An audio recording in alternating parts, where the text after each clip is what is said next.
Os sonhos podem e devem ser usados por nós para nos preparar para a morte de alguém que a gente ama muito.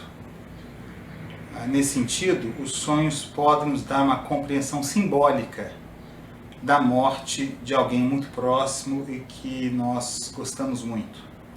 Eu vou comentar aqui 2 casos que foram publicados nessa edição do Jornal Sonhos, número 3, em 1997. No primeiro caso, uma cliente minha estava com o pai no hospital, já em fase terminal. Durante uma sessão, eu sugeri a ela que tentasse sonhar com o pai, fazer uma incubação de um sonho para entender, de forma simbólica, o que estava acontecendo. E o que ela relatou foi extraordinário. Ela sonhou que ela chegava na casa de uma tia, irmã do pai, e viu seu pai sentado no sofá.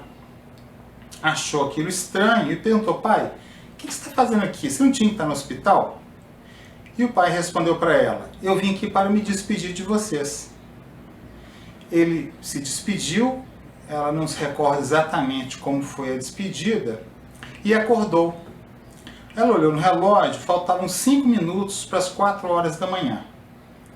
Quando foi às 6 horas da manhã, o telefone da casa dela tocou e era do hospital, informando que o pai havia falecido, às 4 horas da manhã.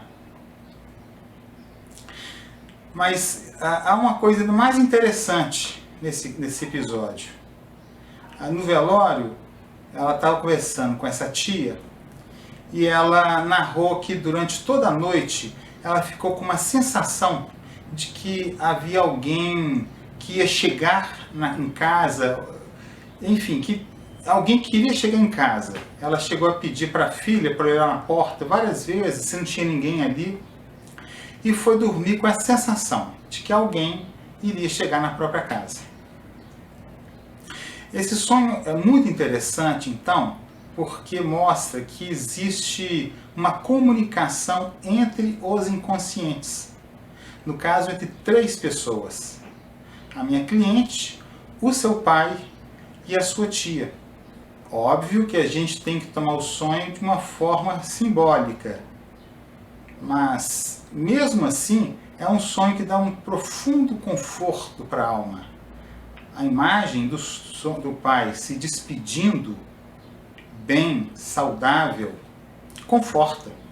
E a comunicação que existe entre os inconscientes, claro, nós ainda não sabemos exatamente como é esse mecanismo. Nós apenas podemos constatar empiricamente que isso acontece.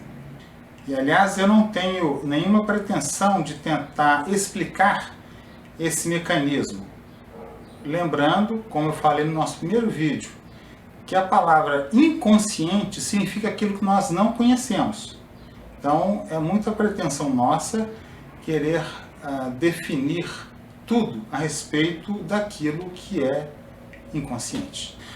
O segundo caso também foi com um cliente meu, e o pai dele estava já muito debilitado por conta de uma doença muito séria, e era uma pessoa forte, saudável, e ele também fez uma incubação de sonhos, quis sonhar com o pai, e sonhou que havia um canário belga numa gaiola, e essa gaiola começou a se destruir.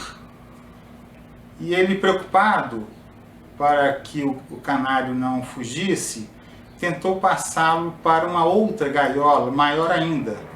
E ele constatou que as barras na gaiola seriam mais largas do que na primeira, e que o canário ia acabar fugindo de qualquer forma. Ele então aceitou que o canário tinha que fugir. E seu pai faleceu pouco depois. O sonho deu a ele uma compreensão simbólica. A alma do pai sendo canário, querendo voar para uma liberdade. E o corpo como sendo a gaiola, porque por mais recursos que fossem utilizados para tentar curar o pai, isso já não estava mais surtindo efeito. Então o sonho o preparou para a morte do pai e ao mesmo tempo criou uma imagem simbólica belíssima, associando então a alma com um passarinho. Seus sonhos, portanto, podem te ajudar muito na hora de enfrentar um momento tão difícil quanto o luto. Se você está passando por um momento assim, ou conhece alguém que está passando por uma fase assim, tente sonhar com esse tema, porque você com certeza vai ter uma resposta muito interessante. No próximo vídeo, eu quero abordar um tema, do ponto de vista da psicologia, claro, sobre a vida após a morte. Até lá!